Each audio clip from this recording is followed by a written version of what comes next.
E aí, quem joga Dungeons and Dragons sabe. Às vezes, abrir o manual de monstros e dar de cara com uma ficha de estatísticas pode intimidar um pouco, né? Se isso já aconteceu, essa análise aqui é para ajudar. Hoje, a gente vai dissecar a anatomia de um monstro, decifrar todos aqueles números e fazer com que eles nunca mais pareçam um código secreto. Olhar para um bloco de texto como esse aqui, parece até que a gente está lendo uma outra língua. Extraplanar? 7d8 mais 14? O que é isso? Parece complicado, eu sei, mas pode acreditar. Cada pedacinho de informação aqui conta uma parte da história da criatura. Então a grande pergunta é essa: o que tudo isso significa? Vamos mergulhar de cabeça nisso, a gente vai quebrar essa ficha pedaço por pedaço, começando pelo mais básico, pelo que define qualquer criatura no jogo. Vamos começar pelo que eu gosto de chamar de DNA da criatura, o tamanho e o tipo. Sabe, essas duas informações são as mais fundamentais de todas. Elas influenciam praticamente todo o resto da ficha. Pensa no tipo como a essência da criatura. É a espécie dela dentro do universo do jogo. É um animal? É um morto-vivo? É um construto? Saber isso é o primeiro passo para entender como interagir com ela. E olha, esse slide aqui mostra exatamente o porquê. É um exemplo que veio direto do livro de regras. Ele deixa muito claro que o tipo da criatura não é só um detalhe para o mestre, é uma informação tática crucial. Não adianta nada usar a magia certa no alvo errado, né? E saber disso pode ser a diferença entre um encontro fácil e um desastre total. Agora, o tamanho.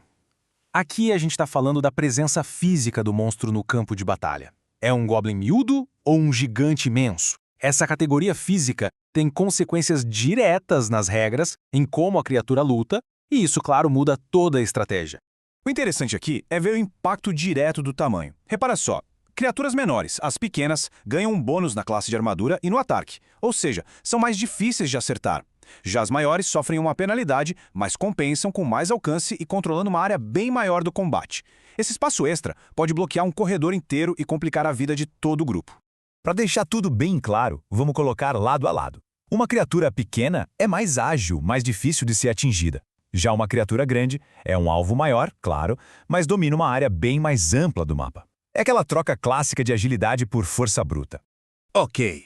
Com o DNA entendido, vamos avançar para a vitalidade do monstro. Chegamos na sua força vital, os dados de vida. Os dados de vida, ou só DV, são a medida principal da resistência de uma criatura. Eles não são só um número aleatório, não. Eles representam o quão parrudo o monstro é e são a base para calcular o total de pontos de vida dele. E aqui olha que legal, a gente vê como a nossa primeira seção se conecta com essa. O tipo da criatura determina qual dado vai ser usado para os dados de vida. Uma besta mágica, por exemplo, usa um D10, o que já mostra que ela é naturalmente mais resistente que uma aberração, que usa um D8. A própria natureza da criatura já define sua vitalidade. Vamos voltar para o nosso exemplo lá do começo. 7d8 mais 14. Na verdade, é bem simples de entender. O 7 é a quantidade de dados. O d8 é o tipo de dado que se rola. E o mais 14 é um bônus fixo, que geralmente vem da Constituição. Aquele número entre parênteses, o 45, é a média dos pontos de vida. É um atalho para não precisar rolar os dados toda vez que o monstro aparece. E como é que se chega nessa média? Para facilitar a vida de todo mundo, o jogo já nos dá um valor médio para cada tipo de dado. Por exemplo, a média de um dado de 8 faces, o D8, é 4,5. Isso torna o cálculo dos pontos de vida muito, mas muito mais rápido. E aqui está o passo a passo que desmistifica aquele número. É simples. Passo 1, a gente pega a média do D8, que é 4,5. Passo 2, multiplica por 7, que é a quantidade de dados. Passo 3, soma o bônus de 14. E por fim, o passo 4, arredonda para baixo. E pronto, 45 pontos de vida.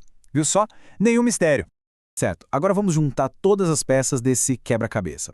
Agora que a gente já entende os componentes principais, dá para ver como eles formam a base de qualquer criatura no jogo. Então, para resumir, tamanho tem a ver com a presença física e como ela afeta o combate. Tipo é a identidade biológica, que afeta magias e resistência, e os dados de vida medem o quão resistente a criatura é. Juntas, essas informações contam a história fundamental do monstro e dão uma vantagem tática antes mesmo do primeiro dado ser rolado. Então, quando a gente olha de novo para aquela ficha que parecia tão intimidadora, extraplanar grande já nos conta que é um ser de outro plano, grande, um alvo mais fácil, mas com mais alcance. 7d8 mais 14 diz que é uma criatura com uma resistência moderada. De repente, o que era um código virou uma história. Com essas ferramentas, agora é possível olhar para qualquer ficha de monstro e começar a entender a essência dela. Então a pergunta que fica é, qual vai ser a primeira criatura a ser decifrada por aí?